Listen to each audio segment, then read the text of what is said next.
200 വർഷത്തോളം പഴക്കമുള്ള പ്രേതാലയം പോലെ കിടക്കുന്ന അമ്മച്ചി കൊട്ടാരത്തെ പറ്റി 2 ദിവസം മുന്നേ ചെയ്ത വീഡിയോ പ്രതീക്ഷിക്കാതെ ട്രെൻഡിംഗ് ആയി. കമന്റുകൾ കുറെ വന്നെങ്കിലും എന്താണ് ഈ കൊട്ടാരത്തിന്റെ കഥ എന്ന് പലർക്കും വ്യക്തമല്ലായിരുന്നു. ഇടുക്കിയിൽ കുട്ടിക്കാനം ടൗണിന് വളരെ അടുത്താണ് ഈ ഒരു കൊട്ടാരം സ്ഥിതി ചെയ്യുന്നത്. 19ാം നൂറ്റാണ്ടിൽ തിരുവിതാംകൂർ മഹാരാജാവ് തന്റെ ഭാര്യയ്ക്ക് വേണ്ടി പണികേൽപ്പിച്ച സമ്മർ പാലസ് ആണ് ഇതെന്ന് കരുതപ്പെടുന്നു. മരുമക്കത്തായം ഫോളോ ചെയ്തതുകൊണ്ട് തന്നെ മഹാരാജാവിന്റെ സഹോദരിയാണ് മഹാറാണി. അതുകൊണ്ട് രാജപത്നിമാരെ വിളിച്ചിരുന്നത് അമ്മച്ചി എന്നാണ്. ഇതിൽ നിന്നുമാകാം അമ്മച്ചി കൊട്ടാരം എന്ന് പേര് വന്നത്. ഇങ്ങോട്ട് വരാനുള്ള വഴിക്കടക്കം ഒരു ഹൊറർ വൈബാണ്. വഴിയിൽ കാണുന്ന മരങ്ങളടക്കം വിചിത്രമായി തോന്നിയേക്കാം.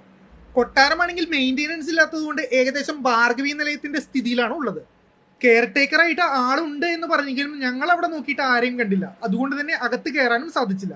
വെളിച്ചം താഴുന്ന സമയത്ത്, പ്രത്യേകിച്ച് കോടയുള്ളപ്പോൾ ഇവിടെ പോവുകയാണെന്നുണ്ടെങ്കിൽ ഒരു ഹൊറർ സിനിമയിൽ എത്തിപ്പെട്ട പോലെ ചിലപ്പോൾ നിങ്ങൾക്ക് തോന്നിയേക്കാം.